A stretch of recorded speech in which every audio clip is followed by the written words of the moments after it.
ગોવાના મુખ્યમંત્રી મનોહર પારીકરના અંતિમ દર્શને ઉમટ્યું માનવ મહેરામણ। પ્રધાનમંત્રી મોદી શ્રદ્ધાંજલિ આપવા ગોવા પહોંચ્યા। સાંજે અંતિમ સંસ્કાર। ગોવાના નવા મુખ્યમંત્રી તરીકે પ્રમોદ સાવંતનું નામ નિશ્ચિત। ટૂંક સમયમાં સત્તાવાર જાહેરાત બાદ લેશે શપથ। પ્રમોદ સાવંત પારીકરના ખૂબ નજીકના અને ગોવા વિધાનસભાના સ્પીકર।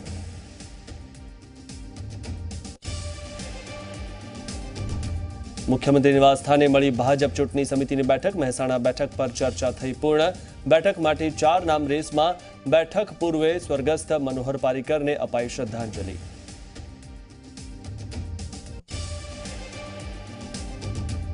અમદાવાદ પશ્ચિમ બેઠકને લઈને ભાજપમાં લોબિંગ। રોહિત સમાજના વ્યક્તિને ટિકિટ આપવા રજૂઆત। સીએમના નિવાસ સ્થાનની બહાર રોહિત સમાજના લોકો એકત્ર।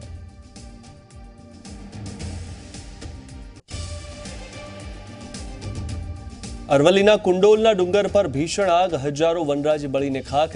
વનકર્મીઓના આગ પર કાબુ મેળવવા પ્રયાસ।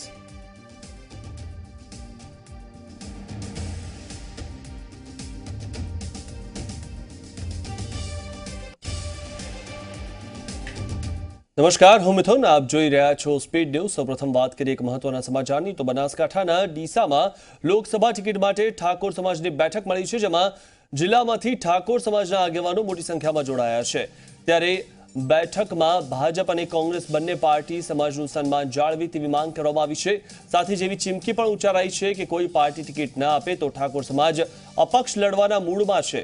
બેઠકમાં ચર્ચા કરવામાં આવી રહી છે કે સૌથી વધુ મતદારો ઠાકોર સમાજના છે, તેમ છતાં ટિકિટ કેમ આપવામાં આવતી નથી। ત્યારે મોટી સંખ્યામાં ઠાકોર આગેવાનો ભેગા થઈને ટિકિટ માટે રણનીતિ બનાવી રહ્યા છે। ઉલ્લેખનીય છે કે ઠાકોર સમાજ જો તેમાંથી કોઈને ટિકિટ નહીં મળે તો અપક્ષ પણ ઉમેદવારી કરશે। આ વિશે વધુ માહિતી મેળવી અમારા સંવાદદાતા અલ્કેશ રાવ પાસેથી। અલ્કેશ, જે રીતે જો ભાજપ કે કોંગ્રેસમાંથી ટિકિટ નહીં મળે તો અપક્ષ ઉમેદવારી કરવા પણ ઠાકોર સમાજ હવે તૈયાર થયો છે, શું વધુ માહિતી? જી ચોક્કસ મિથુન, વાત કરું તો જ્યારથી લોકસભાની ચૂંટણી માટે ઉમેદવાર નક્કી કરવાની ભાજપ અને કોંગ્રેસ બંને પક્ષોએ કવાયત હાથ ધરી છે, ત્યારથી લઈને બનાસકાંઠાના ઠાકોરો ઉગ્ર બન્યા છે। ખાસ કરીને વાત કરવામાં આવે તો બનાસકાંઠામાં ઠાકોરના જે મત છે તે સૌથી વધારે છે। ઠાકોર સમાજનું કહેવું છે કે જ્યારથી ભારતમાં ચૂંટણી થાય છે ત્યારથી લઈને આજ સુધી બનાસકાંઠા લોકસભા સીટ ઉપર એકવાર પણ ઠાકોર સમાજને કોઈ પક્ષે ટિકિટ આપી નથી। તેથી આ વખતે ઠાકોર સમાજને ટિકિટ આપવામાં આવે। જો કે 2 દિવસ પહેલા ભાજપ દ્વારા જ્યારે સેન્સ લેવામાં આવ્યા હતા ત્યારે પણ મોટા પ્રમાણમાં ઠાકોર સમાજના લોકો નિરીક્ષરો સમક્ષ પહોંચ્યા હતા અને પોતાના સમાજને ટિકિટ મળે તેવી માંગણી કરી હતી, પરંતુ ક્યાંક ને ક્યાંક ઠાકોર સમાજને ટિકિટ ન મળે તેવું લાગતા આજે દિશામાં મોટી સંખ્યામાં ઠાકોર સમાજના લોકો ભેગા થયા છે। તેઓ રણનીતિ બનાવી રહ્યા છે। તેઓ ચીમકી ઉચ્ચારી છે કે જો ઠાકોર સમાજને આ વખતે ટિકિટ નહીં મળે તો તેઓ પોતાના ઉમેદવારને અપક્ષ તરીકે ઉભો રાખશે ને તેને જીતાડશે। એટલે ક્યાંક ને ક્યાંક જે સીધા જઈએ ગોવા। વડાપ્રધાન નરેન્દ્ર મોદી શ્રદ્ધાંજલિ આપવા માટે પહોંચ્યા છે। મનોહર પારીકર, સ્વર્ગસ્થ મનોહર પારીકર શ્રદ્ધાંજલિ આપવા માટે વડાપ્રધાન નરેન્દ્ર મોદી ગોવા પહોંચ્યા છે। અંતિમ દર્શનાર્થે મનોહર પારીકરના પાર્થિવ દેહને રાખવામાં આવ્યો છે અને જે રીતે ગોવામાં માનવ મહેરામણ ઉમટી પડ્યું છે। હાલમાં વડાપ્રધાન નરેન્દ્ર મોદી શ્રદ્ધાંજલિ આપવા માટે પહોંચ્યા છે અને આજે સાંજે મનોહર પારીકરના પાર્થિવ દેહની અંતિમ વિધિ કરવામાં આવશે। રાજકીય જીવન અનેક સિદ્ધિઓથી તેમનું ભરપૂર રહ્યું હતું અને ગોવામાં તેઓ એક સીએમ એટલે કે કોમન મેન તરીકે ખૂબ પ્રચલિત હતા અને પ્રિય હતા ગોવાના, કારણ કે દરેક વ્યક્તિ ગોવાનો, દરેક આમ આદમી માટે તેઓ પણ તેમના જેવા જ હતા। તેમના કિસ્સા પણ ઘણા જે પ્રચલિત છે અને તેઓ ઘણી વખત સ્કૂટર પર પણ લોકોને જોવા મળતા હતા। તો જે રીતે તેમની લોકપ્રિયતા ન માત્ર ગોવામાં પણ પૂર્ણ ભારત દેશમાં એટલી જ હતી કે ગઈકાલે તેમના સમાચાર મળતા જ લોકોને ઘણો મોટો આઘાત લાગ્યો હતો, કારણ કે તમામ ભારતીયોના તે લોકપ્રિય નેતા હતા। તેમના પર અત્યાર સુધીમાં કોઈ જ દાગ નહોતો લાગ્યો તેવું તેમનું વ્યક્તિત્વ। ઉલ્લેખનીય છે કે સદગતની સંધ્યાકાળે અંતિમ વિધિ થવાની છે, ત્યારે પ્રધાનમંત્રી નરેન્દ્ર મોદી શ્રદ્ધાંજલિ આપવા માટે પહોંચ્યા છે અને મનોહર પારીકરના પરિવારજનો સાથે તેઓ મુલાકાત હાલમાં કરી રહ્યા છે। તેમના પુત્ર અને પુત્રી સાથે તેઓ વાતચીત કરી રહ્યા છે, દિલાસો આપી રહ્યા છે. તો હાલમાં મનોહર પારીકરના પાર્થિવ દેહને દર્શનાર્થે મૂકવામાં આવ્યો છે અને ગોવામાં માનવ મહેરામણ પણ ઉમટ્યું છે તેમને અંતિમ નમસ્કાર કરવા માટે. ત્યારે આજે મનોહર પારીકરને અંતિમ વિદાય આપવા માટે પ્રધાનમંત્રી નરેન્દ્ર મોદી ગોવા પણજી પહોંચ્યા છે અને ત્યાં હાલમાં પારીકરજીના પરિવાર સાથે તેઓ વાતચીત કરી રહ્યા છે અને જે રીતે દ્રશ્યમાં જોવા મળી રહ્યું છે તેમની સાથે વાતચીતમાં તેઓ તેમના જે જૂના પારીકરજી સાથેના સંસ્મરણો હતા તે પણ વાગોળતા નજરે પડી રહ્યા છે. વડાપ્રધાન નરેન્દ્ર મોદીના તેઓ જૂના સાથી હતા અને રક્ષા મંત્રી તરીકે પણ તેમણે જે કામગીરી કરી છે તે ઘણી જ સરાહનીય છે અને તમામ લોકો માટે યાદગાર પણ છે. ત્યારે અત્યાર સુધીમાં તેઓ ગોવાના મુખ્યમંત્રી તરીકે ગોવાના તમામ લોકો માટે તેમના પ્રિય મુખ્યમંત્રી રહેલા છે અને 4 વખત તેઓ ગોવાથી તેઓ મુખ્યમંત્રી તરીકે તેમણે તેમનો પદભાર સંભાળ્યો હતો અને એક ખરા અર્થમાં તેઓ કોમન મેન હતા, કારણ કે જે વૈભવશાળી ઠાઠમાઠ તમામ જે મુખ્યમંત્રી ભોગવતા હોય છે તેઓ કોઈ જ ઠાઠમાઠ તેઓ નહોતા ભોગવતા અને હાલમાં પણ જ્યારે તેઓ મુખ્યમંત્રી હતા ત્યારે તેમના નિવાસસ્થાને એટલે કે તેઓ સરકારી નિવાસસ્થાને નહોતા રહેતા પણ તેમના નિવાસસ્થાને તેઓ રહેતા હતા.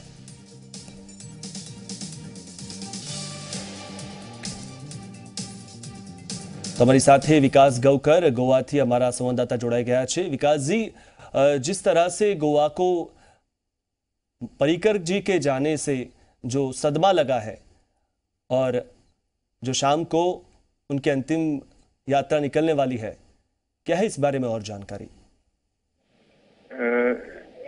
पर्रिकर जी की शाम को अंत्य यात्रा जाने वाली है. अभी अभी इधर पीएम आए हैं. पीएम उनको श्रद्धांजलि देंगे और श्रद्धांजलि देने के बाद एक शाम 5 बजे से अंत्य यात्रा निकलेगी. मीराबर बीच है, मीराबर बीच पे यहाँ उनको उनके अंतिम संस्कार हो जाएंगे. करीबन 6 बजे तक ये सब अंतिम संस्कार होने की हो सकते हैं. जी, उनको अंतिम संस्कार के लिए कहाँ पे ले जाने वाले हैं?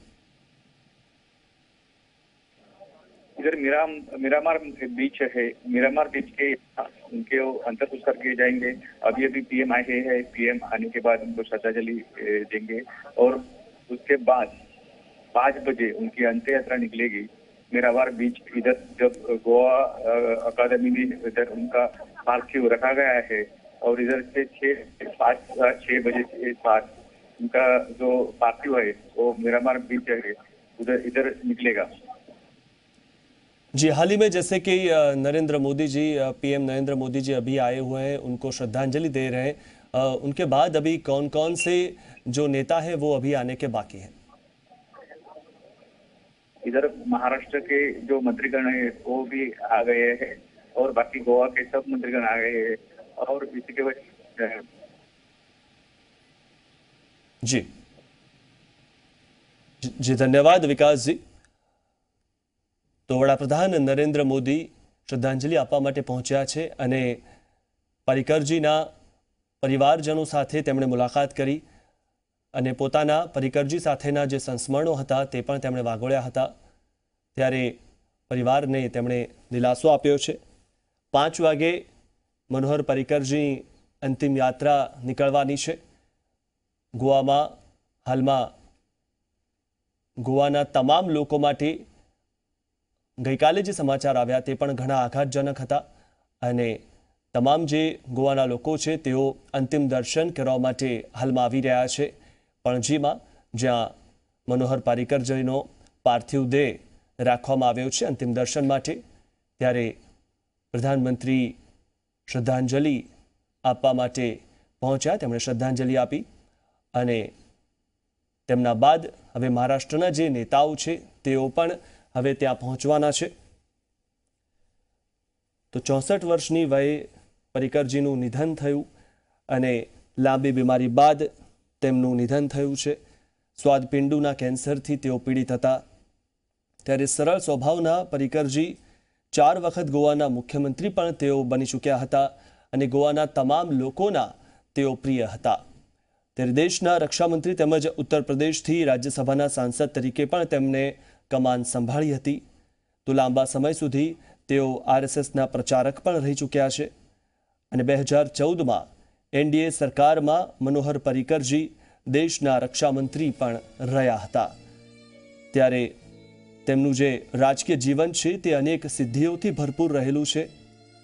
તેઓ 4 વખત ગોવાના મુખ્યમંત્રી રહ્યા અને 14 માર્ચ 2017ના રોજ ચોથી વખત ગોવાના મુખ્યમંત્રી તેઓ બન્યા હતા.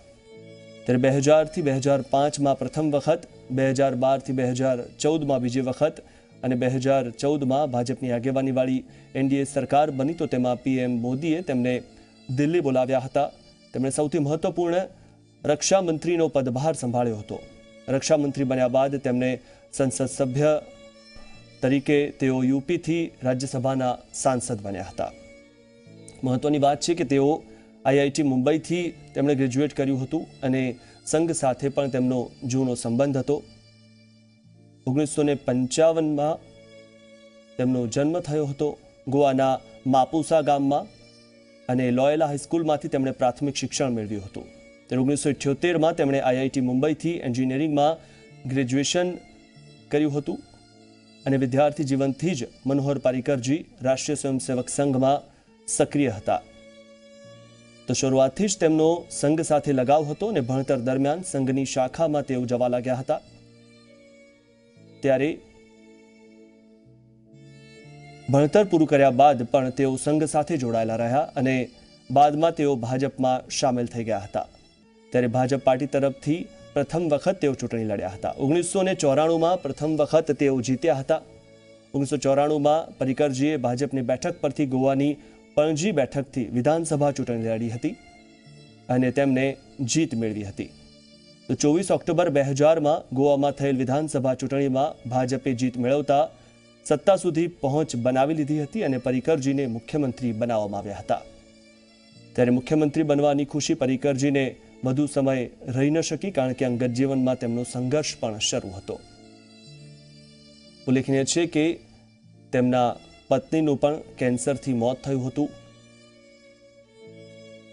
અને ફેબ્રુઆરી 2002માં તેમને પદ છોડવું પડ્યું હતું. જૂન 2002માં ફરી તેઓ મુખ્યમંત્રી બન્યા હતા અને ફેબ્રુઆરી 2005 સુધી તેઓ આ પદ પર રહ્યા હતા.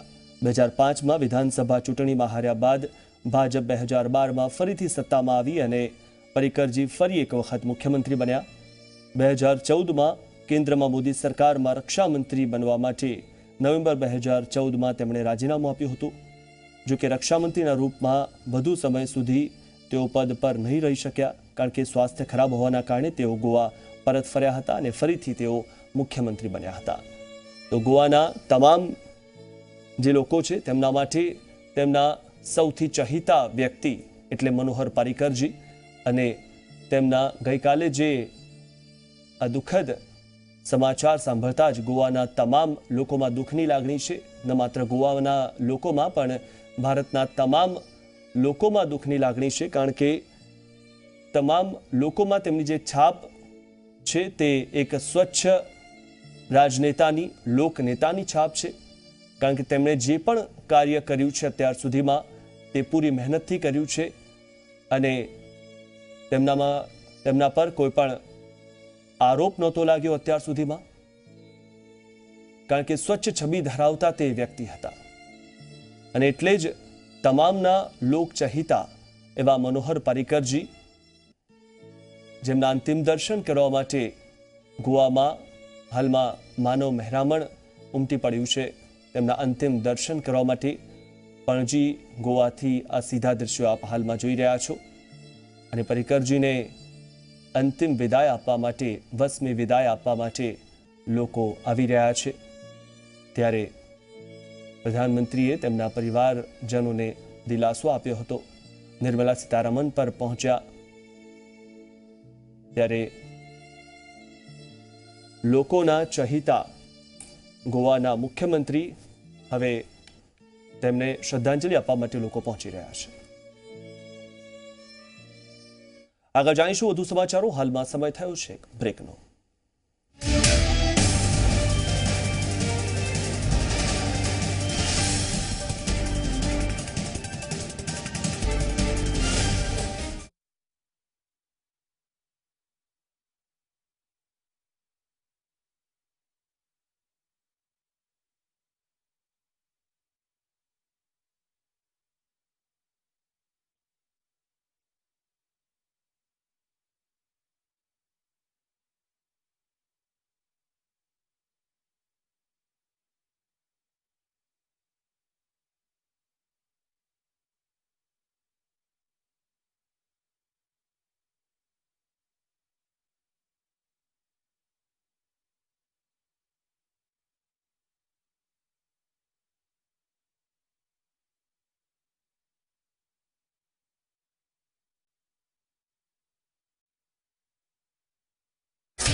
બ્રેક બાદ આપનું સ્વાગત છે. એક મહત્વના સમાચાર જે મળી રહ્યા છે. સુરતથી સિંગણપોર સ્વામિનારાયણ મંદિર પાસે આગ લાગી છે. મધુરમ ઇલેક્ટ્રિકની દુકાનમાં આગ લાગી છે. 10 ફાયર ફાઈટર ઘટના સ્થળે પહોંચી ગયા છે. આગને પગલે દોડધામનો માહોલ જોવા મળી રહ્યો છે. સુરતના વેડ રોડ પરની આ ઘટના છે અને આગ લાગવાના કારણે 10 ફાયર ફાઈટર ઘટના સ્થળે પહોંચી ગયા છે. ભીષણ આગ લાગી છે. આ દ્રશ્યોમાં પણ આપ જોઈ શકો છો. સિંગણપોર સ્વામિનારાયણ મંદિર પાસે આગ લાગી છે અને મધુરમ ઇલેક્ટ્રિકની દુકાનમાં આગ લાગી છે. તે ઇલેક્ટ્રોનિક્સની વસ્તુઓ હોવાના કારણે આગે વિકરાળ સ્વરૂપ ધારણ કર્યું છે. ત્યારે 10 ફાયર ફાઈટર ઘટના સ્થળે પહોંચી ગયા છે અને આગને ઓલવવા માટે સતત પાણીનો મારો ચલાવી રહ્યા છે. દ્રશ્યમાં પણ જોઈ શકો છો આપ કે કાળા ડિબાંગ જે ધુમાડાના દ્રશ્યોમાં આપ જોઈ રહ્યા છો. તો ઇલેક્ટ્રોનિકની દુકાન હોવાના કારણે જે આગે વધુ વિસ્તરી હતી અને તેના પર હાલમાં સતત પાણીનો મારો ચલાવવામાં આવી રહ્યો છે. 10 ફાયર ફાઈટર ઘટના સ્થળે પહોંચ્યા છે અને આગને પગલે દોડધામનો માહોલ પણ જોવા મળી રહ્યો છે. ત્યારે આ જે ઘટના છે તે સુરતના વેડ રોડ પરની ઘટના છે. વેડ રોડ પર આ ઘટના બની છે અને તેમાં મધુરમ ઇલેક્ટ્રિકની દુકાનમાં આગ લાગી. કયા કારણસર આગ લાગી તે જાણી શકાયું નથી, પણ સ્વામિનારાયણ મંદિર સિંગણપોર સ્વામિનારાયણ મંદિર પાસે આગ લાગી છે. મધુરમ ઇલેક્ટ્રિકની દુકાનમાં આગ લાગી છે. ત્યારે 10 ફાયર ફાઈટર ઘટના સ્થળે હાલમાં સતત પાણીનો મારો ચલાવી રહ્યા છે આગ ઓલવવામાં છે.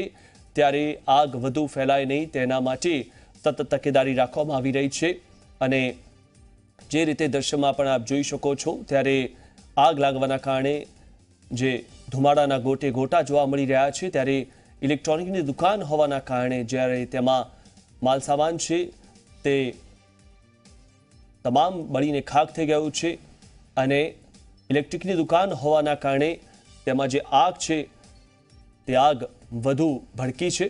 ત્યારે 10 ફાયર ફાઈટરો ઘટના સ્થળે પહોંચી ગયેલા છે અને સતત પાણીનો મારો ચલાવવામાં આવી રહ્યો છે. મધુરમ ઇલેક્ટ્રિકની દુકાનમાં આગ લાગી. સુરતમાં સિંગણપોર સ્વામિનારાયણ મંદિર પાસે આ આગ લાગી છે. આ આગની ઘટના સુરતના સિંગણપોર સ્વામિનારાયણ મંદિર જે વેડ રોડ પર આવેલું છે ત્યાં આગ લાગેલી છે. મધુરમ ઇલેક્ટ્રિકની દુકાનમાં આગ લાગી છે અને 10 ફાયર ફાઈટર ઘટના સ્થળે પહોંચેલા છે અને સતત પાણીનો મારો ચલાવવામાં આવી રહ્યો છે. ઉલ્લેખનીય છે કે આગ કયા કારણસર લાગી તે જાણી શકાયું નથી, પણ જે શક્યતા જો જોવા જઈએ તો કદાચ શોર્ટ સર્કિટના કારણે આગ લાગી હોય, કારણ કે ઇલેક્ટ્રોનિકની દુકાન હોવાના કારણે શોર્ટ સર્કિટના કારણે આગ લાગી હોવાનું પણ અનુમાન લગાવવામાં આવી શકે. ત્યારે આગને પગલે રસ્તા પર દોડધામનો માહોલ પણ જોવા મળ્યો હતો. સુરતના વેડ રોડ પરની આ ઘટના છે જેમાં ઇલેક્ટ્રોનિકની દુકાનમાં આગ લાગેલી છે. સિંગણપોર સ્વામિનારાયણ મંદિર પાસે આ આગની ઘટના બની છે.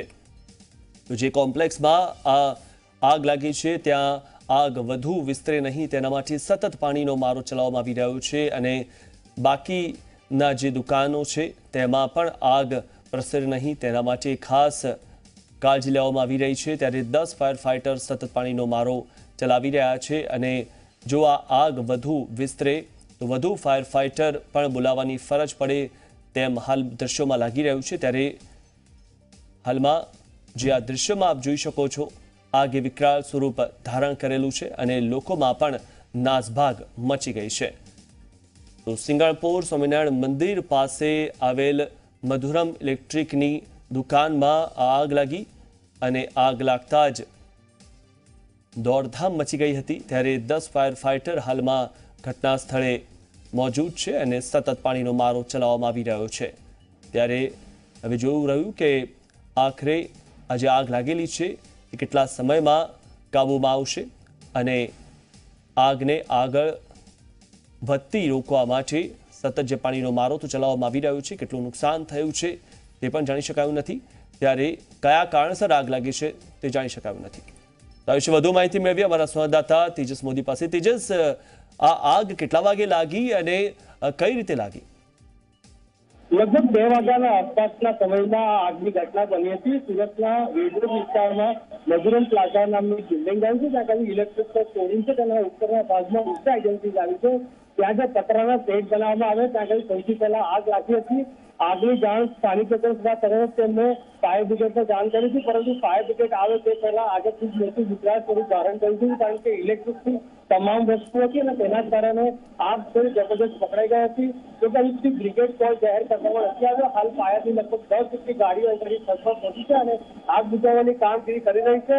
સાથે જે પોલીસ સ્ટાફ છે તે લોકોને પકડવાનો પ્રયાસ કરી રહ્યો છે, પરંતુ જે રીતે આગ લાગી છે એનાથી એક વાત ખૂબ સ્પષ્ટ છે કે જ્યાં સુધી તમામ જે મટીરિયલ અંદર મૂકવામાં આવ્યું છે એ બધીને ખાસ નહીં થઈ જાય ત્યાં સુધી આગ કાબૂમાં આવે તેની કોઈ શક્યતા અત્યારે દેખાતી નથી।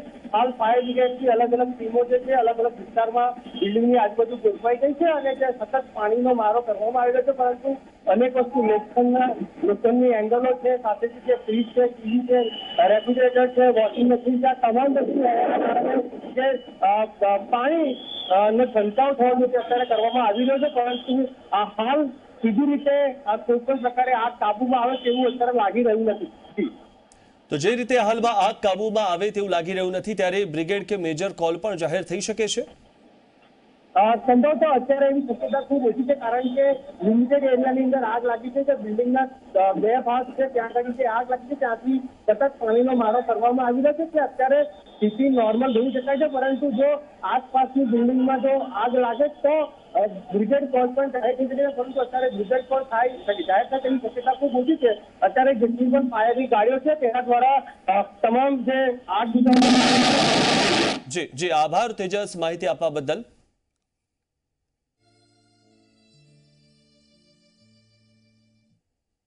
નજર કરીએ હવે સ્પીડ ન્યૂઝ પર। કોંગ્રેસના રાષ્ટ્રીય મહાસચિવ પ્રિયંકા ગાંધી ઉત્તર પ્રદેશની 4 દિવસ મુલાકાતે છે, ત્યારે આજે પ્રયાગરાજથી બોટ યાત્રા કરી લોકસભા ચૂંટણી 2019 માટે પ્રચાર શરૂ કર્યો હતો। પ્રયાગરાજમાં ગંગા નદીમાં બોટ યાત્રા કરી વારાણસી સુધી મુસાફરી કરશે। પ્રિયંકાની આ બોટ યાત્રા લગભગ 140 કિલોમીટરની હશે। બોટ યાત્રા દરમિયાન પ્રિયંકા ગાંધી વિવિધ મંદિરના દર્શન પણ કરશે।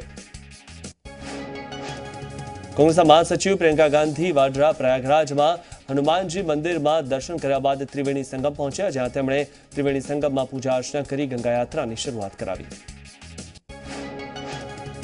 કોંગ્રેસ મહાસચિવ પ્રિયંકા ગાંધીએ પ્રયાગરાજના મનિયાઘાટ પરથી ગંગા યાત્રાની શરૂઆત કરાવી। ગંગા યાત્રા દરમિયાન પ્રિયંકા ગાંધી અલ્હાબાદ યુનિવર્સિટીના વિદ્યાર્થીઓ સાથે ચર્ચા કરશે। પ્રયાગરાજથી વારાણસી સુધીની ગંગા યાત્રામાં પ્રિયંકા ગાંધી બોટમાં સવાર થશે। પ્રિયંકા ગાંધી આ યાત્રા દરમિયાન પ્રયાગરાજ, ભદોહી, મિર્ઝાપુર અને વારાણસી બેઠકની જનતાનો સંપર્ક કરશે।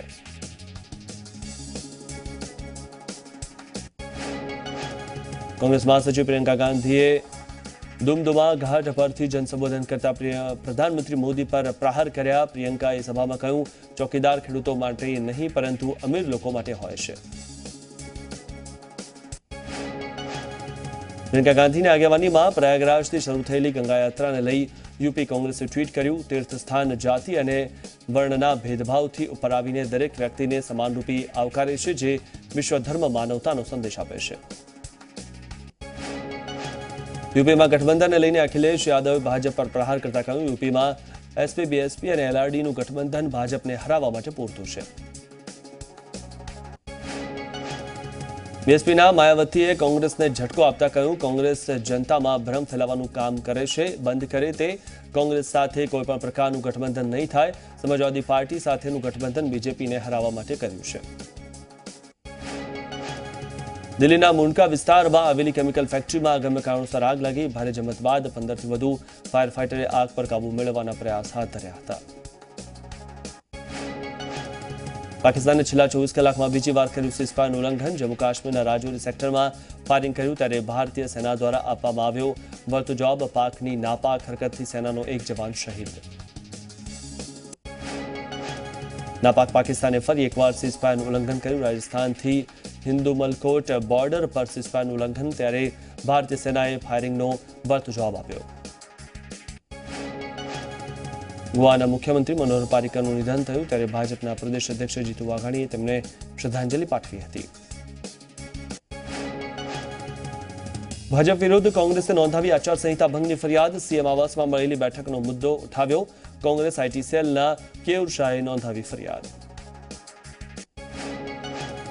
પાટણના હારીજમાં શહેરના અગ્રણીઓએ લોકસભાની ચૂંટણીનો બહિષ્કાર કર્યો. હારીજના અગ્રણીઓએ ગ્રામસભા બોલાવી ચૂંટણીનો બહિષ્કાર કર્યો.